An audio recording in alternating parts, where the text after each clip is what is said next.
Hello साथियों, कैसे हो आप सभी। उम्मीद है आप सभी अच्छे होंगे।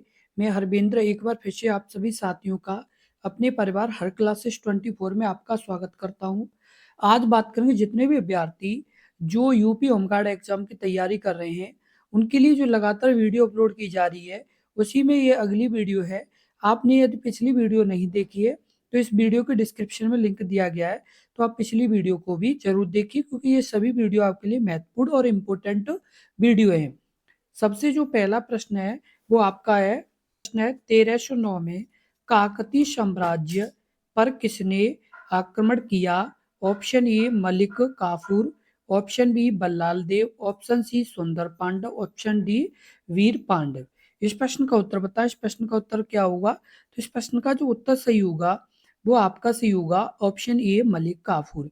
1309 में काकतीय साम्राज्य पर किसने आक्रमण किया? तो मलिक काफूर ने। आपको बता दें कि 1309 में दिल्ली सल्तनत के शासक अलाउद्दीन खिलजी के सेनापति, किसके सेनापति? अलाउद्दीन खिलजी के सेनापति मलिक काफूर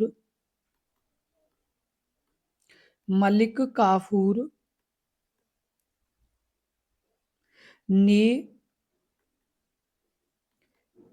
काकतीय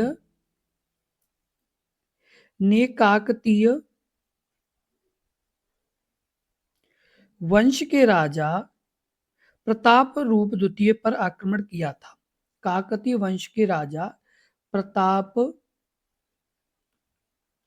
प्रताप रुद्र द्वितीय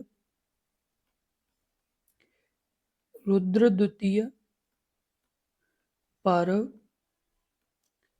आक्रमण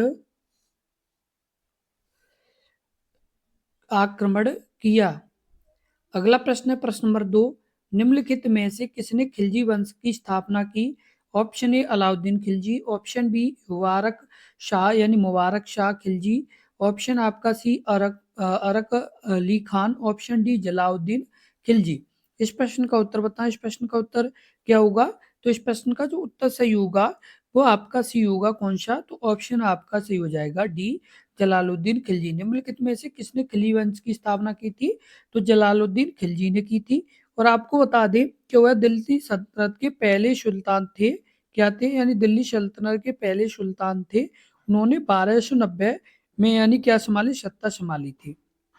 1290 में क्या किया था? सत्ता संभाली थी। कब संभाली थी? 1290 में सत्ता संभाली थी। और आपको बता दें कि ये काफी इंपॉर्टेंट और महत्वपूर्ण प्रश्न है, तो आप इसे जरूर ध्यान रखें। और इनका जो कार्यकाल रहा था वो आपका रहा था यानी 1290 से आपका 1296 तक। और बता दें कि ये काफी इंपॉर्टेंट और महत्वपूर्ण प्रश्न है, तो आप यानी जरूर ध्यान रखें। अगला प्रश्न है प्रश्न नंबर 3। सबसे प्रसिद्ध पशु चारण और शिकारी जनजाति मंगोल बसे हुए। ऑप्शन ए दक्षिण एशिया में, ऑप्शन बी दक्षिण पूर्वी एशिया, ऑप्शन आपका सी अरब प्रायद्वीप, ऑप्शन आपका डी मध्य एशिया।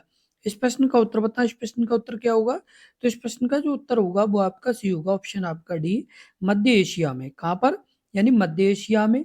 सबसे प्रसिद्ध पशु चारण और शिकारी जनजातीय मंगोल कहाँ पर बसे हुए थे? तो मध्य एशिया में बसे हुए थे। और आपको बता दें कि ये वर्तमान में कहाँ पर? मंगोलिया, चीन एवं रूस निवास करते हैं। क्या करते हैं? यानी मंगोलिया,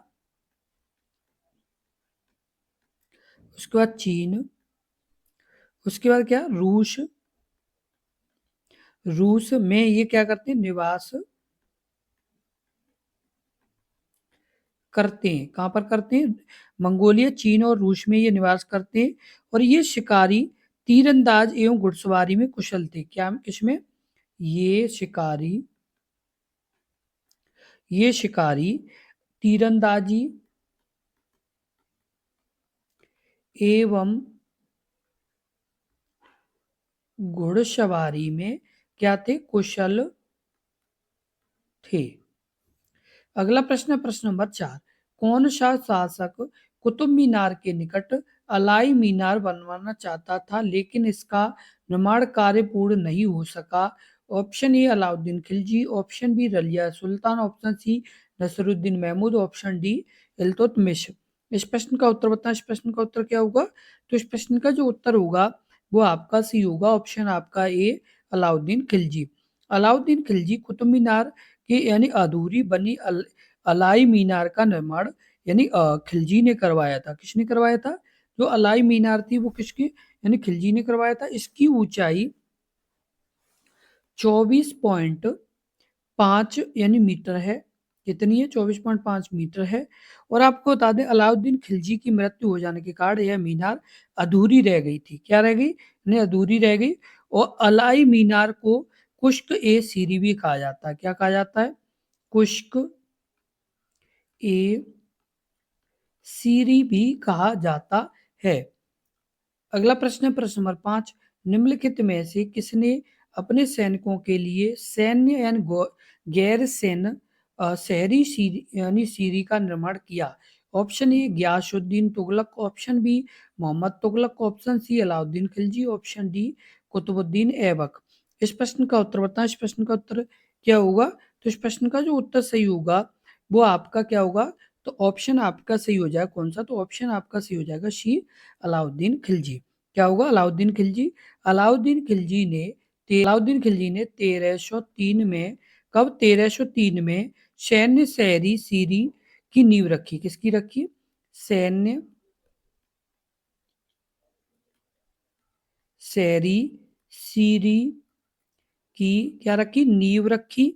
और उसने सीरी शहर की पानी की जरूरत को पूरा करने के लिए हौज ए खास नामक जलाशय का निर्माण कराया। किसका कराया? हौज ए खास हौज ए खास नामक जलाशय का क्या करवाया? निर्माण करवाया। और आपको बता दें कि इसने कुब्बत उल इस्लाम मस्जिद के कुब्बत उल इस्लाम मस्जिद के कुब्बत उल इस्लाम मस्जिद के दक्षिणी प्रवेश द्वार के रूप में अलाई दरवाजा बनवाया। क्या बनवाया? अलाई दरवाजा बनवाया। अगला प्रश्न है प्रश्न नंबर 6। रानी पद्मावती का संबंध किस शहर से है?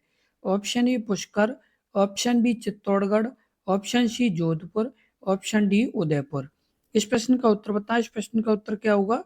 तो इस प्रश्न का जो उत्तर सही होगा वो आपका सही होगा, ऑप्शन आपका बी चित्तौड़गढ़ से। रानी पद्मावती का संबंध किस शहर से है? तो चित्तौड़गढ़ से है। रानी पद्मावती यानी रानी पद्मावती का संबंध चित्तौड़गढ़ से है। और यह चित्तौड़गढ़ के राजा रतन सिंह की पत्नी थी। किसकी पत्नी थी? रतन सिंह की पत्नी थी। रतन सिंह की पत्नी थी। और अलाउद्दीन खिलजी ने जब चित्तौड़ पर आक्रमण किया था कब? तो 1303 में आक्रमण किया। तब वहां के शासक रतन सिंह थे। कौन थे शासक?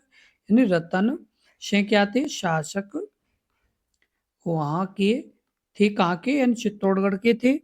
और अलाउद्दीन से 7 माह तक युद्ध होने के पश्चात, कितने माह तक? 7 माह तक युद्ध होने के पश्चात रतन सेन ने पराजय स्वीकार कर आत्मसमर्पण कर दिया। क्या स्वीकार कर? यानी पराजय स्वीकार कर क्या कर दिया? आत्म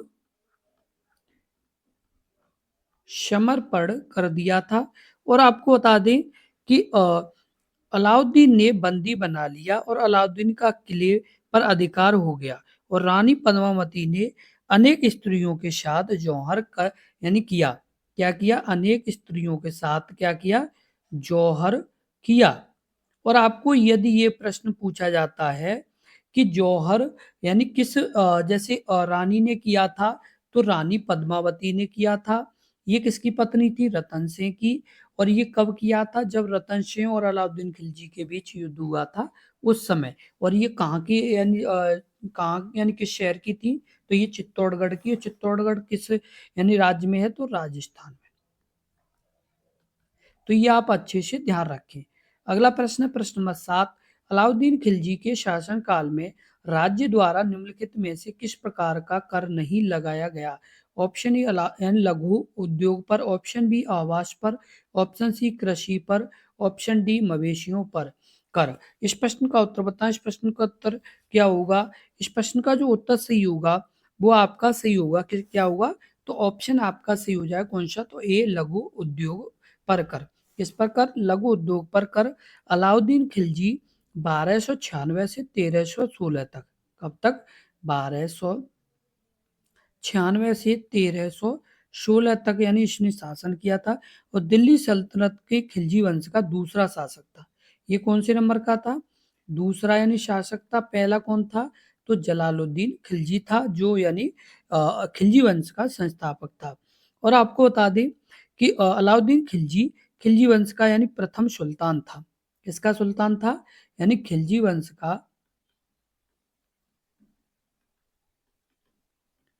प्रथम सुल्तान था। उसके बाद आपको बता दें कि जिसने भूराजस्व तथा सैन्य क्षेत्र में बहुआयामी सुधार किया था। किसमें? भूराजस्व में, भूराजस्व, और किसमें? सैन्य क्षेत्र में। सैन्य क्षेत्र में क्या किया था? यानी बहुआयामी सुधार किया था। क्या किया था? बहुआयामी सुधार किया था। किसने किया था? तो ये जैसे अलाउद्दीन खिलजी ने किया था। और इसने कृषि पर कर के तहत भूराजस्व की दर को उपज का 1/2 भाग कर दिया था। कितना कर दिया था? 1/2 भाग। किसका? यानी कृषि की उपज का, यानी भूराजस्व की को उपज का 1/2 भाग कर दिया था। और आपको बता दें ये काफी अच्छा प्रश्न है, तो आप इसे जरूर ध्यान रखें। और आपको बता दें पहला चराई कर जो दुधारू पशुओं पर लगाया जाता था, तथा घड़ी कर जो घरों पर एवं झोपड़ी पर लगाया जाता था। दो कर यानी और लगाए जाते थे। एक था चराई कर। चराई कर किस पर लगाया जाता था?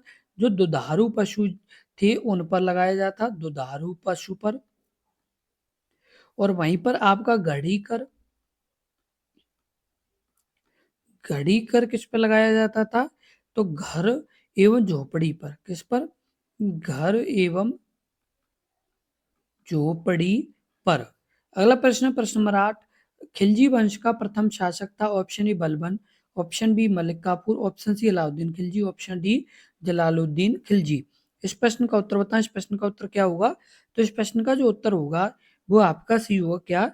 तो ऑप्शन आपका सही हो जाएगा डी जलालुद्दीन यानी फिरोज खिलजी। कौन? खिलजी वंश का प्रथम शासक था, तो जलालुद्दीन फिरोज खिलजी था। कौन था? जलालुद्दीन फिरोज खिलजी था। तो आप ये अच्छे से ध्यान रखें। और आपको बता दें गुलाम वंश के शासन को यानी समाप्त कर 13 जून, कब? 13 जून 1290 में। कब? 13 जून 1290 ईस्वी में जलालुद्दीन फिरोज खिलजी ने खिलजी वंश की स्थापना की थी। किसकी स्थापना की थी? खिलजी वंश की स्थापना की थी। और जलालुद्दीन खिलजी ने अपना राज्य अभिषेक किलो खरी महल में करवाया। इसमें कराया था? किलो खरी महल में यानी क्या कराया था? निर्माण कराया था। और आपको बता दें अलाउद्दीन खिलजी खिलजी वंश का दूसरा शासक था। और इसने अपने शासन काल में मूल्य नियंत्रण प्रणाली को दृढ़ता से लागू किया था। किसे? मूल्य नियंत्रण प्रणाली को दृढ़ता से क्या किया था? लागू किया था। अगला प्रश्न है प्रश्न नंबर 9। निम्नलिखित में से दिल्ली के किस सुल्तान ने कृषि के विकास के लिए दीवान ए कोही नामक एक नया विभाग शुरू किया? ऑप्शन ए आपका गयासुद्दीन बलबन, ऑप्शन बी आपका मोहम्मद बिन तुगलक, ऑप्शन सी आपका अलाउद्दीन यानी खिलजी, ऑप्शन डी आपका शमसुद्दीन इल्तुतमिश। इस प्रश्न का उत्तर क्या होगा? तो इस प्रश्न का जो उत्तर होगा वो आपका सही हो जाएगा कौन सा? तो ऑप्शन आपका सही हो जाएगा, होगा वो आपका सही होगा मोहम्मद बिन तुगलक। क्या? यानी मोहम्मद बिन तुगलक। मोहम्मद बिन तुगलक को दिल्ली सल्तनत के सुल्तानों में अधिक विवादग्रस्त माना जाता है, लेकिन साथ ही उन्होंने दूरदर्शी सुधारक भी किया। उन्होंने कृषि के विकास के लिए कई महत्वपूर्ण काम किए। उन्होंने दीवान ए कोही नामक नए विभाग की स्थापना की। किसकी स्थापना की थी? दीवान ए कोही नामक, यानी किसकी स्थापना की? तो दीवान ए कोही नामक एक नए विभाग की स्थापना की। और दीवान ए कोही नामक का मुख्य उद्देश्य था कृषि के प्रबंधन और विकास को देखना। किसको देखना? कृषि के प्रबंधन और किसको? विकास को देखना। अगला प्रश्न, प्रश्न नंबर 10। एक प्रसिद्ध यात्री इब्न बतूता का मूल निवासी था। ऑप्शन ए मोरक्को का, ऑप्शन बी चीन का, ऑप्शन सी यूनान का, ऑप्शन डी इटली का। इस प्रश्न का उत्तर बताएं। इस प्रश्न का उत्तर क्या होगा? यानी एक प्रसिद्ध यात्री इब्न बतूता का मूल निवासी था। तो इस प्रश्न का उत्तर क्या होगा? तो इस प्रश्न का जो उत्तर सही होगा वो आपका क्या होगा? ऑप्शन आपका ए मोरक्को का। एक प्रसिद्ध यात्री इब्न बतूता यानी कहाँ का मूल निवासी था? तो ये मोरक्को का मूल निवासी था। और आपको बता दें कि इब्न बतूता एक यानी मोरक्को का निवासी था और ये विद्वान तथा लेखक था। क्या था ये? विद्वान तथा लेखक था। क्या था ये? विद्वान तथा लेखक था। और आपको बता दें कि 24 फरवरी 1304 को ये इसका यानी जन्म हुआ था। कहाँ पर? तो इसका यानी मोरक्को में। कब? 1304 में इसका जन्म हुआ था। कहाँ पर? तो ये आपके मोरक्को में। और इसका पूरा नाम इसका पूरा नाम मोहम्मद मोहम्मद बिन मोहम्मद बिन अब्दुल्ला मोहम्मद बिन अब्दुल्ला इब्न बतूता था। इब्न बतूता था। किसका नाम था? तो ये क्या कहते हैं? इब्न बतूता का पूरा नाम था। और ये मोहम्मद बिन तुगलक के शासन काल में। कब? मोहम्मद बिन तुगलक के शासनकाल में 1333 ईस्वी में ये कहाँ पर आया था? तो भारत आया था। तो ये आप अच्छे से ध्यान रखें। अगला प्रश्न है प्रश्न नंबर 11। काकतीय राजवंश का अंत निम्नलिखित में से किसके द्वारा किया गया? ऑप्शन ए गुप्त वंशजों, ऑप्शन बी चोलों, ऑप्शन सी चालुक्यों, ऑप्शन डी दिल्ली सल्तनत। इस प्रश्न का उत्तर बताएं। इस प्रश्न का उत्तर क्या होगा? तो इस प्रश्न का जो उत्तर होगा वो आपका सही होगा, ऑप्शन आपका डी दिल्ली सल्तनत। काकतीय राजवंश का अंत निम्नलिखित में से किसके द्वारा किया गया था? तो दिल्ली सल्तनत के द्वारा किया गया था। और आपको बता दें कि जो दिल्ली सल्तनत का यानी सामना किसे करना पड़ा था? काकतीय वंश को करना पड़ा था। और आपको बता दें कि 1323 ईस्वी में ये समाप्त हो गया था। कब? 1323 ईस्वी में समाप्त हो गया था। और गयासुद्दीन तुगलक ने काकतीय साम्राज्य की राजधानी वारंगल पर कब्जा कर लिया। किस पर कब्जा कर लिया था? काकतीय साम्राज्य की राजधानी। और किसने? गयासुद्दीन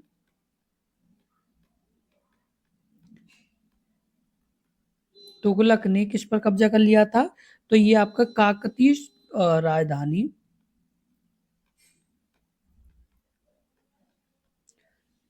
राजधानी काकतीय राजधानी वारंगल पर कब्जा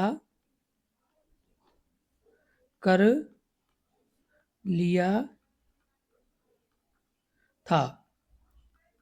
साथ के साथ आपको बता दें कि ये काफी इंपॉर्टेंट और महत्वपूर्ण प्रश्न है, तो आप इसे जरूर ध्यान रखें। अगला प्रश्न है प्रश्न नंबर 12। मोरक्को का प्रसिद्ध यात्री इब्न बतूता किसके काल में भारत आया? ऑप्शन ए दिल्ली सल्तनत, option B British, option C Chandragupta Maurya, option D Mughal. इस प्रश्न का उत्तर क्या होगा? तो इस प्रश्न का जो उत्तर होगा वो आपका सही होगा, ऑप्शन आपका ए दिल्ली सल्तनत। क्या होगा? यानी दिल्ली सल्तनत होगा। और ये कब आया था? तो 1333 में आया था। कब आया था? 1333 में आया था।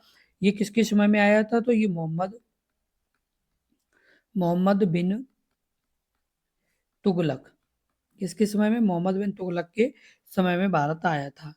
अगला प्रश्न है प्रश्न नंबर 13। प्रसिद्ध कन्नड़ नाटक तुगलक, जिसका अन्य भारतीय भाषाओं में भी चयन किया गया है, के लेखक कौन थे? Option A Chandrashekhar Kambar, option B Shiv K Kumar, option D Girish Karnad. इस प्रश्न का उत्तर बताएं। इस प्रश्न का उत्तर क्या होगा? तो इस प्रश्न का जो उत्तर होगा वो आपका सही होगा। ऑप्शन आपका कौन सा? तो ऑप्शन आपका यानी यानी गिरीश कर्नाड। और आपको बता दें क्या होगा, यानी गिरीश कर्नाड। प्रसिद्ध कन्नड़ नाटक तुगलक, जिसका अन्य भारतीय भाषाओं में वचन किया गया, तो ये आपके यानी लेखक कौन थे? तो गिरीश कर्नाड थे। ये तुगलक यानी गिरीश कर्नाड द्वारा लिखित 1964 में। कब? 1964 में भारतीय कन्नड़ भाषा का नाटक है। और ये 13 दृश्यों का यह नाटक है। मोहम्मद बिन तुगलक के शासनकाल पर आधारित है। किसके शासनकाल पर? मोहम्मद बिन तुगलक के शासनकाल पर आधारित है। और नाटक के नायक तुगलक को महान विचारों और एक भव्य दृष्टि के रूप में चित्रित किया गया है। अगला प्रश्न है प्रश्न नंबर 14। किस सम्राट ने अपनी राजधानी दिल्ली से दौलताबाद स्थानांतरित की? Option A Firoz Shah Tughlaq, option B Mohammad bin Tughlaq, option C Alauddin Khilji, option D Mohammad Ghori. इस प्रश्न का उत्तर बताएं। इस प्रश्न का उत्तर क्या होगा? किस सम्राट ने अपनी राजधानी दिल्ली से दौलताबाद स्थानांतरित की थी? तो इस प्रश्न का जो उत्तर होगा वो आपका सही होगा। क्या? ऑप्शन आपका बी मोहम्मद बिन तुगलक। क्या होगा? यानी किस सम्राट ने अपनी राजधानी दिल्ली से दौलताबाद स्थानांतरित की थी? तो मोहम्मद बिन तुगलक ने की थी। और आपको बता दें कि जो मोहम्मद बिन तुगलक था, ये प्रशासनिक परिवर्तन किए थे इसने।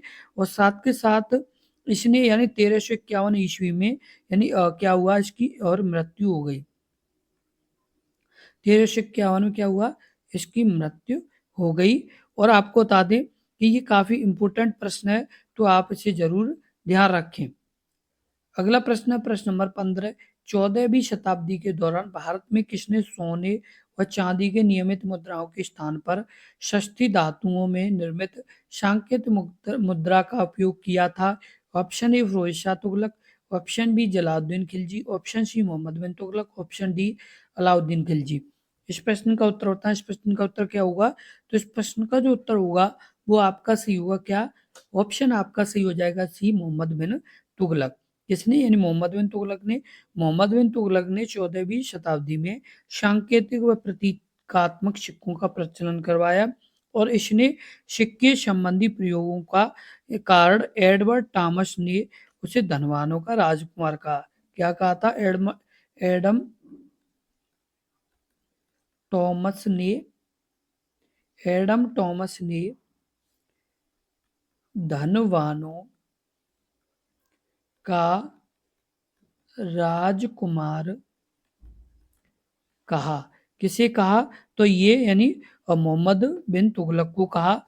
और आपको बता दें मोहम्मद बिन तुगलक ने दो कानी नामक नाम सिक्कों का प्रचलन करवाया। किसका? दो कानी नाम के सिक्कों का प्रचलन करवाया। किसका प्रचलन करवाया? दोकानी नाम के सिक्कों का प्रचलन करवाया। और आपको बता दें ये काफी इंपॉर्टेंट और महत्वपूर्ण प्रश्न है, तो आप इसे जरूर ध्यान रखें। अगला प्रश्न है प्रश्न नंबर 16। फतुहान ए फिरोज शाही में उसकी प्रशासनिक उपलब्धियों का रिकॉर्ड दिया गया है। ऑप्शन ए गुलबन बेगम के, ऑप्शन बी जादुन बरनी के, ऑप्शन सी फिरोज तुगलक के, ऑप्शन डी अबुल कजान की।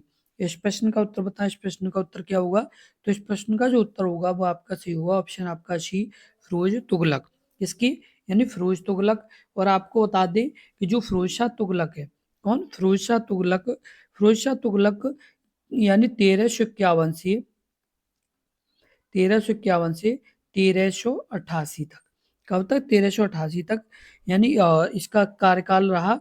और आपको बता दें कि ये काफ़ी इम्पोर्टेंट और महत्वपूर्ण प्रश्न है, तो आप इसे ज़रूर ध्यान रखें।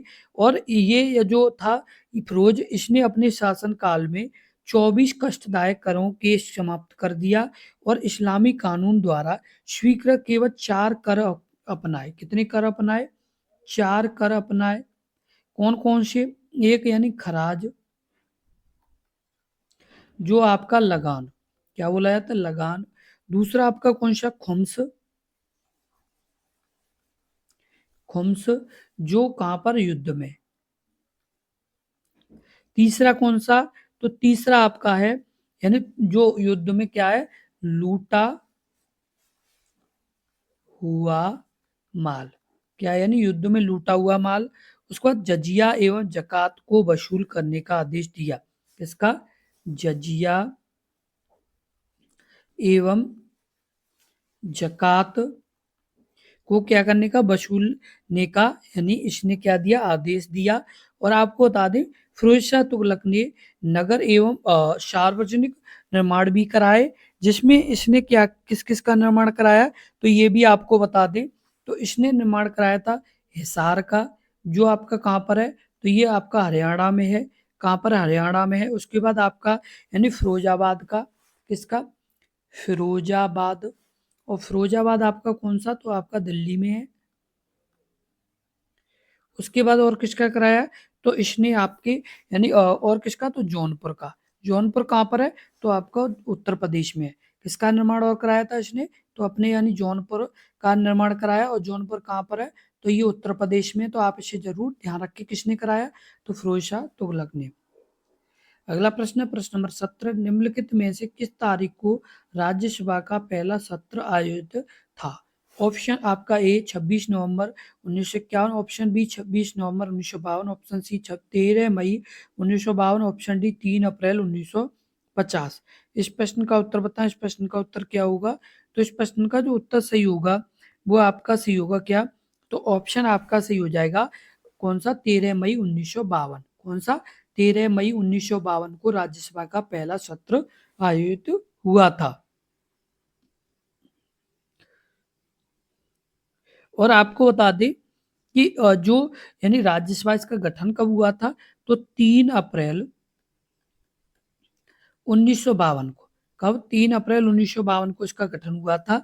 और इसकी पहली यानी बैठक में अध्यक्षता किसने की थी? तो सर्वपल्ली राधाकृष्णन। सर्वपल्ली राधाकृष्णन ने राधा कृष्णन ने क्या की थी? अध्यक्षता की थी। अगला प्रश्न है प्रश्न नंबर 18। भारत के राष्ट्रपति द्वारा राज्यसभा के कितने सदस्य मनोनीत किए जाते हैं? Option A 14, option B 10, option C 8, option D 12। इस प्रश्न का उत्तर बताएं। इस प्रश्न का उत्तर क्या होगा? तो इस प्रश्न का जो उत्तर सही होगा, वो आपका सही होगा क्या? तो ऑप्शन आपका सही हो जाएगा। कौन सा? तो डी 12। कितने? भारत के राष्ट्रपति द्वारा राज्यसभा के कितने सदस्य मनोनीत किए जाते हैं? तो 12 सदस्य मनोनीत किए जाते हैं। और राज्यसभा में कुल कितने सदस्य हैं? तो 250, जिसमें आपके 238 यानी सदस्य राज्य एवं संघ शासित प्रदेश के प्रतिनिधि होते हैं। और आपके 12 सदस्यों को क्या किया जाता है? राष्ट्रपति द्वारा मनोनीत किया जाता है। तो आप ये जरूर ध्यान रखें।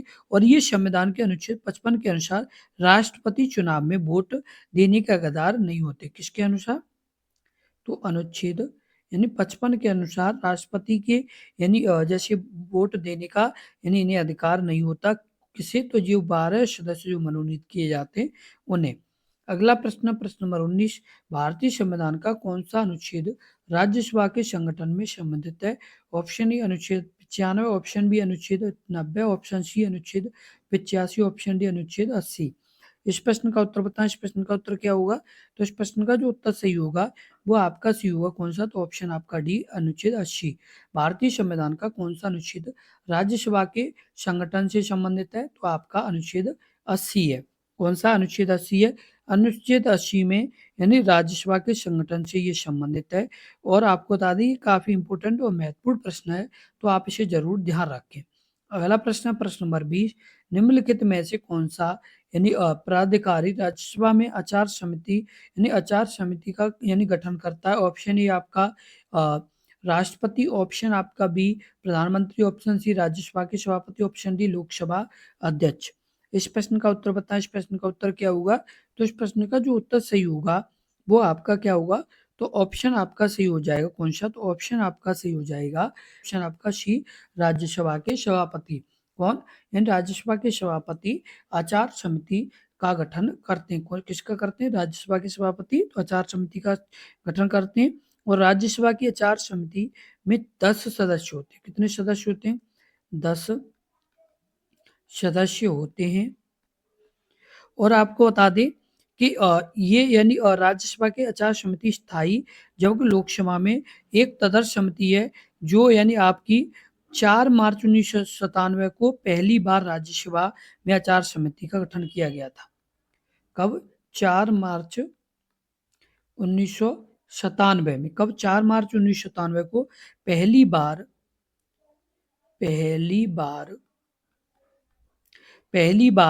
राज्यसभा में आचार समिति का गठन किया गया। इसका गठन किया गया राज्यसभा में आचार समिति का गठन किया गया। अगला प्रश्न है प्रश्न नंबर 21। भारतीय संविधान के किस अनुच्छेद यानी 80 के अनुसार भारत में राज्यसभा में सदस्यों की अधिकतम संख्या होती है? Option A 542, option B 250, option C 475, option D 122। इस प्रश्न का उत्तर बताएं। इस प्रश्न का उत्तर क्या होगा? तो इस प्रश्न का जो उत्तर सही होगा वो आपका क्या होगा? तो ऑप्शन आपका सही हो जाए। कौन सा? तो ऑप्शन आपका बी 250। यानी भारतीय संविधान के अनुच्छेद 80 में प्रावधान है कि राज्यसभा में सदस्यों की संख्या अधिकतम 250 हो सकती है, लेकिन वर्तमान में अभी कितनी है? तो वर्तमान में आपकी 245 है। कितनी है? 245 है। इसमें 12 सदस्य राष्ट्रपति के द्वारा मनोनीत होते हैं। कितने सदस्य? 12 सदस्य राष्ट्रपति के द्वारा मनोनीत होते हैं। और आपके जो 233 सदस्य हैं ये आपके जनता के द्वारा यानी जो आपकी सदस्य संघ की इकाइयों का प्रतिनिधित्व करते हैं, या राज्यसभा की यानी सदस्य की जो जैसे राज्यसभा के पद के लिए उम्मीदवार यदि कोई व्यक्ति चाहता है कि मुझे मतलब राज्यसभा का सदस्य बनना है, तो कम से कम उम्र 30 वर्ष होनी चाहिए। कितनी? 30 वर्ष। अगला प्रश्न प्रश्न नंबर 22। राज्यों की परिषद यानी राज्यसभा पहली बार गठित कब की गई थी? ऑप्शन ए 7 मई 1951, ऑप्शन आपका बी 3 अप्रैल 1952, ऑप्शन आपका सी 26 जनवरी 1950, ऑप्शन आपका डी 15 अगस्त 1947। इस प्रश्न का उत्तर क्या होगा? तो इस प्रश्न का जो उत्तर सही होगा वो आपका सही होगा, ऑप्शन आपका बी 3 अप्रैल 1952। राज्यों की परिषद यानी राज्यसभा पहली बार कब गठित की गई थी? तो 3 अप्रैल 1952 को की गई थी। और इसका पहला जो सत्र हुआ था वो 13 मई 1952 को आयोजित किया गया था। कब आयोजित किया गया था? तो 13 मई 1952 को आयोजित किया गया था। अगला प्रश्न प्रश्न नंबर 23। भारतीय संसद का उच्च सदन कौन सा है? Option A Rajya Sabha, option B Rashtrapati Bhavan, option C Lok Sabha, option D Vidhan Sabha. इस प्रश्न का उत्तर क्या होगा? तो इस प्रश्न का जो उत्तर सही होगा वो आपका सी होगा। कौन सा? तो ऑप्शन आपका ए राज्यसभा। भारतीय संसद का उच्च सदन कौन सा है? तो आपका राज्यसभा है। कौन सा है? राज्यसभा है। और आपको बता दें कि राज्यसभा का सदस्य बनने के लिए 30 वर्ष आयु होना जरूरी है। कितनी? 30 वर्ष आयु होना यानी क्या है? कंपलसरी है। तो आप ये अच्छे से ध्यान रखिए क्योंकि ये अपने आप में काफी अच्छा प्रश्न है। अगला प्रश्न है प्रश्न नंबर आपका 24। राज्यसभा के पहले सभापति कौन थे? Option A Ganesh Vasudev, option B doctor Sarvepalli Radhakrishna, option आपका C S V Krishnamurthy Rao, option D Shrimati Violet Alva. इस प्रश्न का उत्तर बताएं। इस प्रश्न का उत्तर क्या होगा? तो इस प्रश्न का जो उत्तर सही होगा वो आपका क्या होगा? ऑप्शन आपका सही हो जाएगा। कौन सा? तो ऑप्शन आपका सही हो जाएगा बी डॉक्टर सर्वपल्ली राधाकृष्णन। कौन? डॉक्टर सर्वपल्ली राधाकृष्णन। राज्यसभा के पहले सभापति कौन थे? तो सर्वपल्ली राधाकृष्णन थे। तो ये आप अच्छे से ध्यान रखें। यानी एक तरह से उपराष्ट्रपति ही क्या होते हैं? उपराष्ट्रपति राज्यसभा के क्या होते हैं? सभापति होते हैं। अगला प्रश्न है प्रश्न नंबर 25। किसी धन विधेयक के लोकसभा में पारित होने के बाद राज्यसभा उससे यानी विधेयक को अधिकतम कितने दिनों के भीतर लोकसभा को लौटा सकती है? Option A 28, option B 12, option C 14, option D 22। इस प्रश्न का उत्तर बताएं। इस प्रश्न का उत्तर क्या होगा? तो इस प्रश्न का जो उत्तर होगा वो आपका सी होगा, ऑप्शन आपका सी 14। किसी धन विधेयक को लोकसभा यानी पारित होने के बाद राज्यसभा उस विधेयक को अधिकतम कितने दिनों के भीतर यानी लोकसभा को लौटा सकती है? तो 14 दिनों के भीतर। आपको बता दें कि जो आपका धन विधेयक है वो संविधान का अनुच्छेद 110 में इसमें वर्णित है, 110 में वर्णित है, और धन विधेयक को परिभाषित किया गया है तथा उसके पारित के लिए अनुच्छेद 109 है। पारित के लिए कौन सा है? तो पारित के लिए 109 है, जिसके द्वारा पारित होता है। और आपको बता दें कि लोकसभा में पारित होने के उपरांत उसे राज्यसभा के विचारार्थ भेजा जाता है और 14 दिनों के अंदर उसे स्वीकृत देनी होती है। कितने दिनों के अंदर? तो 14 दिन के अंदर उसे स्वीकृत देनी होती है, अन्यथा इसे राज्यसभा द्वारा पारित माना जाता है। क्या माना जाता है? पारित माना जाता है। अगला प्रश्न, प्रश्न नंबर 26, राज्यसभा का कोरम पूरा करने के लिए कितने सदस्यों की आवश्यकता होती है? Option A 125, option B 50, option C 100, option D आपका 25। इस प्रश्न का उत्तर बताएं। इस प्रश्न का उत्तर क्या होगा? तो इस प्रश्न का जो उत्तर सही होगा वो आपका क्या होगा? तो आपका सही हो जाएगा कौन सा? तो ऑप्शन आपका सही हो जाएगा 25। कितनी? यानी 25। राज्यसभा का कोरम पूरा करने के लिए सदस्यों की संख्या कितनी आवश्यकता होती है?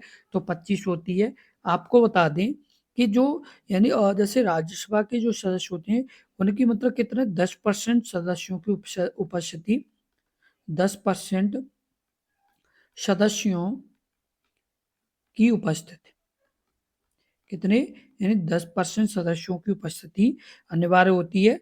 अतः कोरम पूरा करने के लिए 25 सदस्यों की आवश्यकता होती है। वहीं पर लोकसभा की बात की जाए, किसकी? लोकसभा की, तो लोकसभा में 55 सदस्य, क्योंकि 550 सदस्य क्या है लोकसभा में है, यानी जैसे मौजूद होते हैं। कितने होते हैं? तो जैसे 550 सदस्यों की जैसे प्रक्रिया है, तो इसका मतलब 10% कितना हुआ? तो 55 सदस्य होंगे। अगला प्रश्न, प्रश्न नंबर आपका 27, अखिल भारतीय सेवाओं के निर्माण के लिए कौन उत्तरदायी होता है? ऑप्शन ए संसद, option B Lok Sabha, option C Rajya Sabha, option D Lok Sabha speaker. इस प्रश्न का उत्तर बताएं। इस प्रश्न का उत्तर क्या होगा? तो इस प्रश्न का जो उत्तर सही होगा वो आपका क्या होगा? ऑप्शन आपका सी राज्यसभा।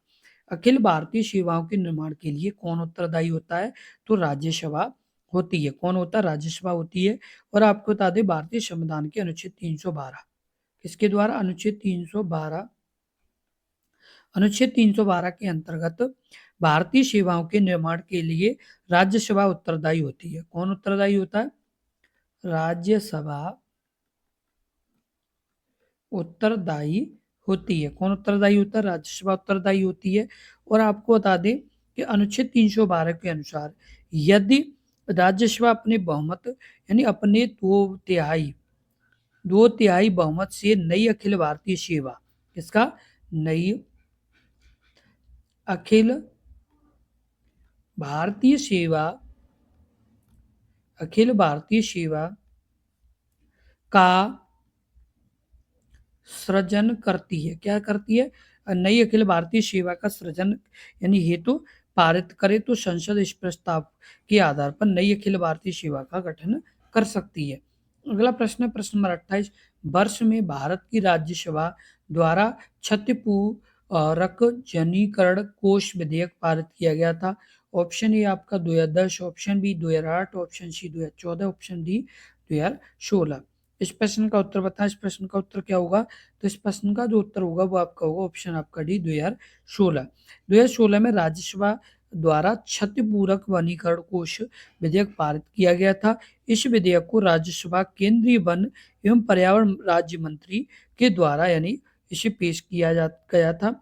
और इस विधेयक को लेकर विपक्ष के नेता गुलाम नबी आजाद ने क्या किया था? आपत्ति व्यक्त की और कहा इस विधेयक को आम सहमति से पारित किया जाए। तो ये अपने आप में काफी अच्छा प्रश्न है, तो आप इसे जरूर ध्यान रखें। अगला प्रश्न है प्रश्न नंबर 29, राज्यसभा को नाम से भी जाना जाता है। ऑप्शन ए विधान परिषद, ऑप्शन आपका बी उच्च सदन, ऑप्शन सी शिष्ट सदन, ऑप्शन डी आपका निम्न सदन। इस प्रश्न का उत्तर बताएं। इस प्रश्न का उत्तर क्या होगा? यानी इस प्रश्न का उत्तर क्या होगा? इस प्रश्न का उत्तर कमेंट बॉक्स में लिखिए। इस प्रश्न का उत्तर क्या होगा? तो इस प्रश्न का जो उत्तर सही होगा वो आपका सही होगा कौन सा? तो ऑप्शन आपका बी, उच्च सदन। कौन सा सदन? उच्च सदन। कौन सा सदन? उच्च सदन। क्या होता है? तो राज्यसभा किस नाम से जाना जाता है? तो उच्च सदन के नाम से जाना जाता है। अगला प्रश्न, प्रश्न नंबर 30, लोकसभा की प्राक्कलन समिति की कुल सदस्य संख्या कितनी है? Option A 7, option B 22, option C 15, option D 30। इस प्रश्न का उत्तर बताएं। इस प्रश्न का उत्तर क्या होगा? तो इस प्रश्न का जो उत्तर सही होगा वो आपका सही होगा कितनी है? 30 है। आपको बता दें लोकसभा की यानी प्राक्कलन समिति की में कुल 30 सदस्य होते हैं। कितने सदस्य होते हैं? 30 सदस्य होते हैं। और आपको बता दें जो सभी लोकसभा सदस्यों में से प्रति वर्ष चुने जाते हैं। कब चुने जाते हैं? यानी प्रतिवर्ष चुने जाते हैं।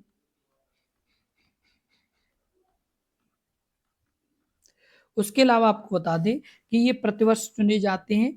और आप ये भी ध्यान रखें कि जो ये यानी चुनाव होता है ये अनुपातिक प्रतिनिधित्व एवं एकल समकर्मणीय मताधिकार प्रणाली के माध्यम से किया जाता है। एकल संक्रमणीय मताधिकार प्रणाली के द्वारा इसका चुनाव किया जाता है। तो ये आप अच्छे से ध्यान रखें।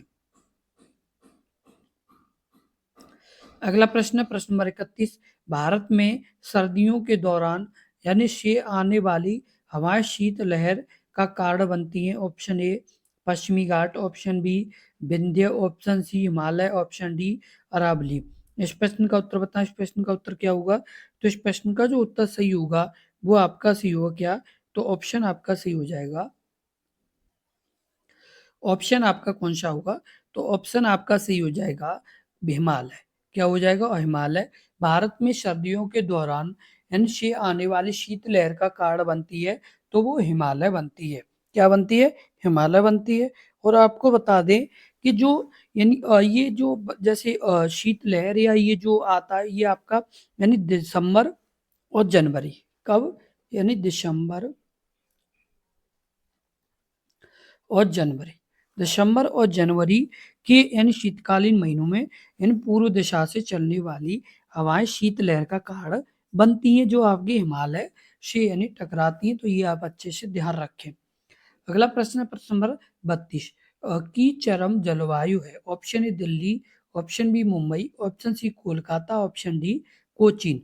इस प्रश्न का उत्तर बताएं। इस प्रश्न का उत्तर क्या होगा? तो इस प्रश्न का जो उत्तर सही होगा वो आपका सही होगा कौन सा? तो ऑप्शन आपका सही हो जाएगा होगा ऑप्शन आपका ए यानी दिल्ली। दिल्ली की चरम यानी जलवायु है। कैसी है? चरम जलवायु है। और आपको बता दें दिल्ली के जलवायु में ग्रीष्म ऋतु एवं शीत ऋतु के तापमान में बहुत अंतर है। किसका? यानी ग्रीष्म ऋतु एवं शीत ऋतु के तापमान में काफी अंतर है। क्या है? काफी अंतर है। तो ये आप अच्छे से ध्यान रखें। और आपको बता दें कि जैसे ये दिसंबर एवं जनवरी में ज्यादा ठंडी एवं कोहरा रहता है। यहाँ पर कहाँ पर? तो दिल्ली में। अगला प्रश्न है प्रश्न नंबर आपका 33, दक्षिण पश्चिमी मानसून में उत्पन्न होता है। ऑप्शन ए आपका यानी हिंद महासागर में, ऑप्शन आपका बी हिमालय में, ऑप्शन सी अरब सागर में, ऑप्शन आपका डी बंगाल की खाड़ी में। इस प्रश्न का उत्तर बताएं। इस प्रश्न का उत्तर क्या होगा? तो इस प्रश्न का जो उत्तर होगा वो आपका क्या होगा? तो ऑप्शन आपका सही हो जाए कौन सा? तो ऑप्शन आपका ए हिंद महासागर में। दक्षिण पश्चिमी मानसून हिंद महासागर में उत्पन्न होता है। कहाँ पर उत्पन्न होता है? हिंद महासागर में उत्पन्न होता है। और आपको बता दें कि ये जून से सितंबर तक रहता है। कब तक रहता है?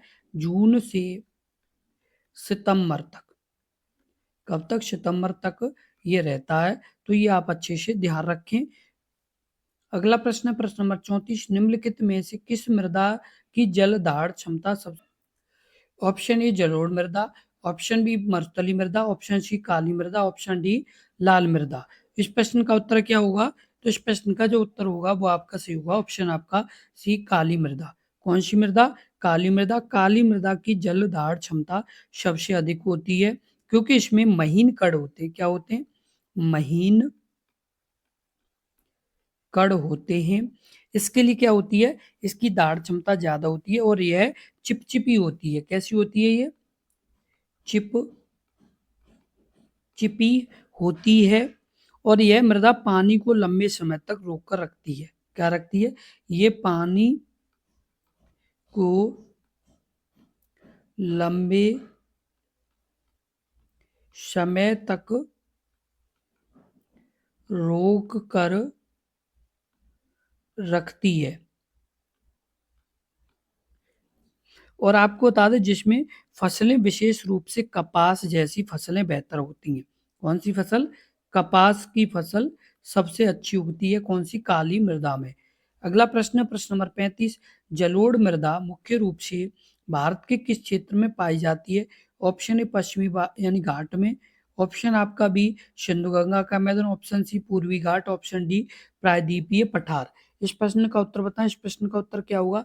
जितने भी अभ्यर्थी जो इस वीडियो को देख रहे हैं उन्हें बता दें कि आपने अभी तक यदि अपने इस यूट्यूब चैनल को सब्सक्राइब नहीं किया है तो सब्सक्राइब जरूर कर लें, क्योंकि यदि आप अपने इस यूट्यूब चैनल को सब्सक्राइब कर लेंगे तो उससे क्या होगा कि जैसे ही हम इस वीडियो का अगला यानी जैसे पार्ट अपलोड करेंगे वैसे तुरंत आपको नोटिफिकेशन मिल जाएगी। साथ के साथ आपके यूपी होमगार्ड से संबंधित जैसे कोई भी सूचना या कोई भी महत्वपूर्ण जानकारी होगी तो वो भी सबसे पहले आपको अपने यूट्यूब चैनल पर मिलेगी।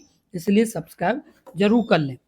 इस प्रश्न का जो उत्तर सही होगा वो आपका सही होगा ऑप्शन आपका बी सिंधु और गंगा का मैदान। किसका? जलोढ़ मृदा मुख्य रूप से भारत के किस क्षेत्र में पाई जाती है? तो सिंधु और गंगा का मैदान में पाई जाती है। और आपको बता दें कि ये काफी इंपॉर्टेंट और महत्वपूर्ण प्रश्न है, तो आप इसे जरूर ध्यान रखें। और आपको बता दें जिसमें सिंधु गंगा ब्रह्मपुत्र मैदान शामिल है। कौन कौन से हैं? सिंधु गंगा और ब्रह्मपुत्र मैदान शामिल में। आपको बता दें सिंधु गंगा ब्रह्मपुत्र का मैदान जो पंजाब,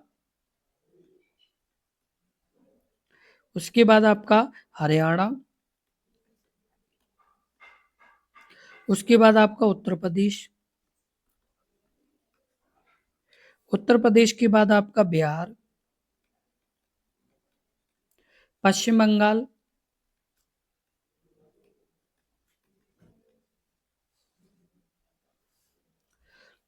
पश्चिम बंगाल, उसके बाद आपको बता दें कि आपका यानी असम तक यानी क्या है ये फैला हुआ है। और ये जो यानी जलोढ़ मृद का मुख्य क्षेत्र है। किसका है? यानी जलोढ़ मृद का मुख्य क्षेत्र है। अगला प्रश्न है प्रश्न नंबर 36। निम्नलिखित में से कौन सी मृदा भारत में चावल की खेती के लिए सबसे उपयुक्त है? ऑप्शन ए जलोढ़ मृदा, ऑप्शन बी लवणीय मृदा, ऑप्शन सी मरुस्थलीय मृदा, ऑप्शन आपका डी लाल मृदा।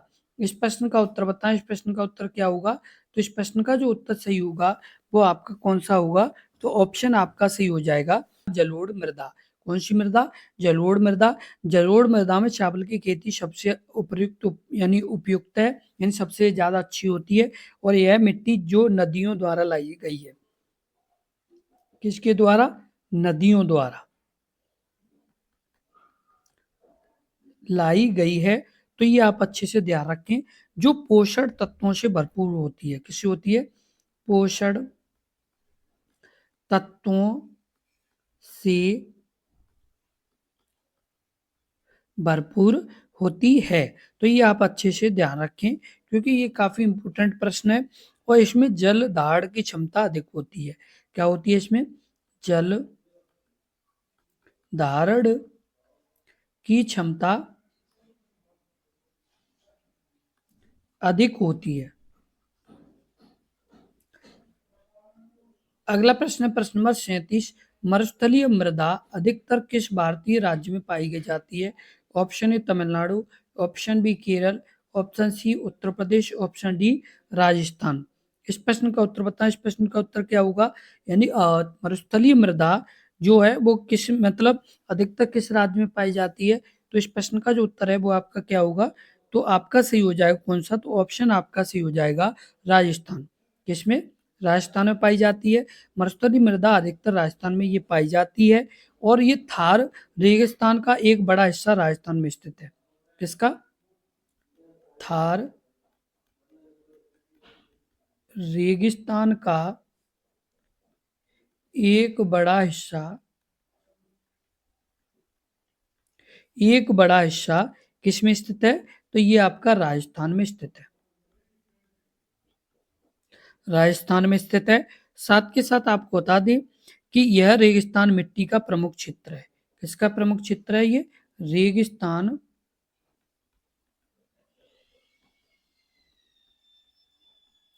मिट्टी का प्रमुख क्षेत्र है, तो ये आप अच्छे से ध्यान रखें। अगला प्रश्न है प्रश्न नंबर आपका 38। उत्तरी मैदान में भांगर क्षेत्र की प्रमुख विशेषता क्या है? ऑप्शन ए काली मृदा, ऑप्शन बी शैलीय भूभाग, ऑप्शन सी उपजाऊ मृदा, ऑप्शन डी पुरानी जलोढ़ मृदा। इस प्रश्न का उत्तर बताएं। इस प्रश्न का उत्तर क्या होगा? तो इस प्रश्न का जो उत्तर सही होगा वो आपका क्या होगा? ऑप्शन आपका सही हो जाएगा, ऑप्शन आपका डी पुरानी जलोढ़ मृदा। क्या होगा? यानी पुरानी जलोढ़ मृदा।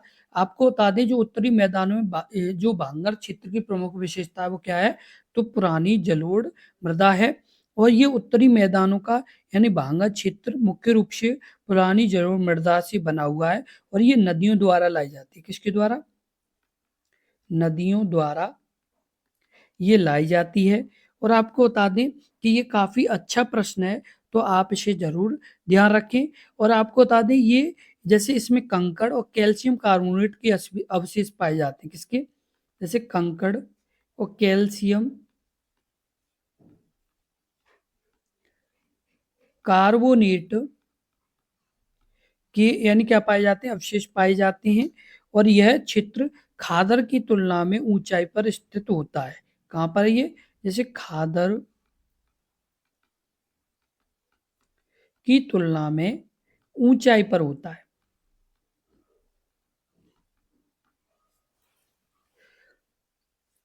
अगला प्रश्न है प्रश्न नंबर 39। भारत में राष्ट्रीय विज्ञान दिवस कब मनाया जाता है? ऑप्शन ए 19 फरवरी, ऑप्शन बी 28 फरवरी, option C 21 March, option D 20 जनवरी। इस प्रश्न का उत्तर बताएं। इस प्रश्न का उत्तर क्या होगा? तो इस प्रश्न का जो उत्तर सही होगा वो आपका क्या होगा?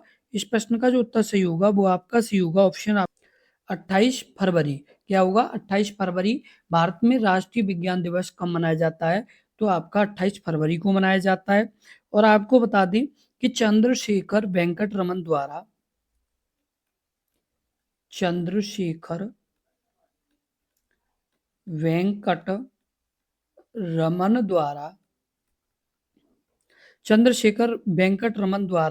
रमन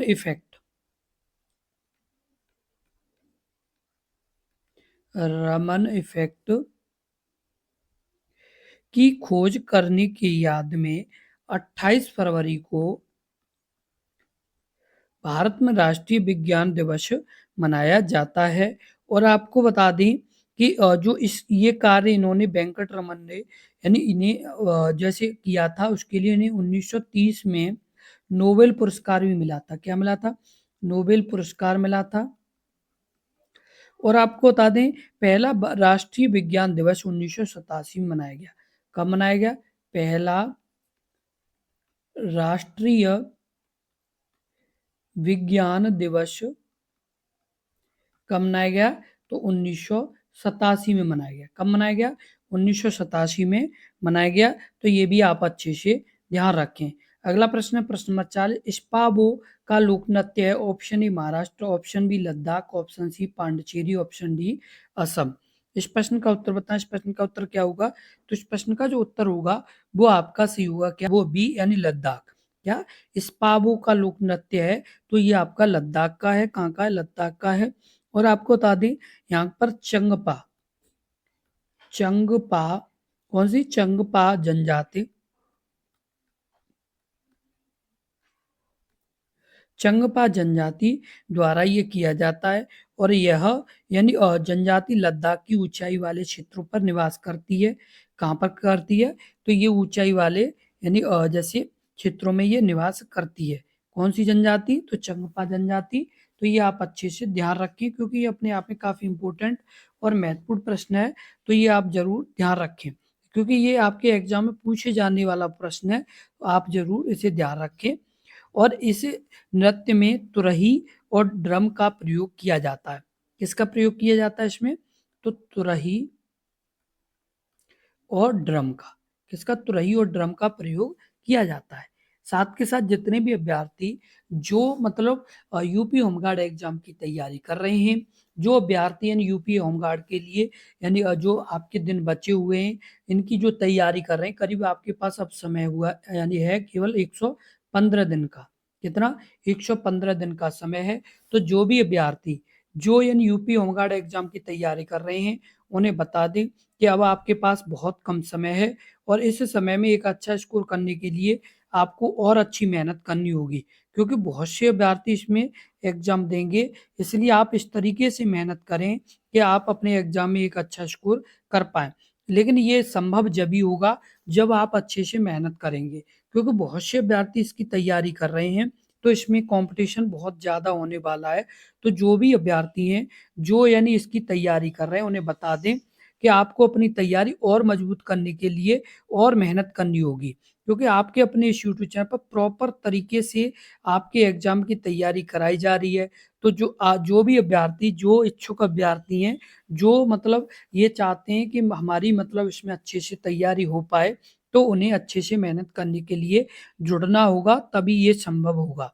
आप यदि अच्छे से जुड़ेंगे, अच्छे से मेहनत करेंगे, तभी एक अच्छा स्कोर कर पाएंगे, अन्यथा नहीं कर पाएंगे, क्योंकि इसमें कंपटीशन बहुत ज़्यादा है। बहुत से अभ्यर्थी इसकी तैयारी कर रहे हैं। तो जो भी अभ्यर्थी ये चाहते हैं कि हमारी इसमें यानी एक अच्छा स्कोर एग्जाम में हो, तो ये जब ही संभव होगा जब आप अच्छे से मन लगा के तैयारी करेंगे और आपके पास समय भी बहुत कम है, क्योंकि केवल 100 यानी 15 दिन का समय। कितना समय है? 115 दिन का समय है। और 115 दिन में यानी यदि आपको अच्छे से यानी तैयारी करनी है, यदि आपको यानी अच्छे से मेहनत करनी है, तभी यानी ये संभव आप यानी कर पाओगे, क्योंकि ये बहुत ही अच्छा यानी समय है। इस समय को आप यानी बहुत ही महत्वपूर्ण समझें।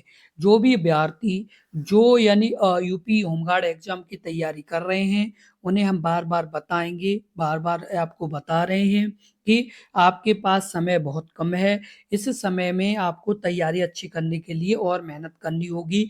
साथ के साथ आपके लिए उत्तर प्रदेश की स्पेशल क्लास, उत्तर प्रदेश की स्पेशल क्लास अपने इस यूट्यूब चैनल पर चलाई जा रही है, तो आप उसे भी देखें, क्योंकि आपके करीब 10 से यानी करीब 15 के आसपास प्रश्न आपके उत्तर प्रदेश के भी पूछे जाएँगे।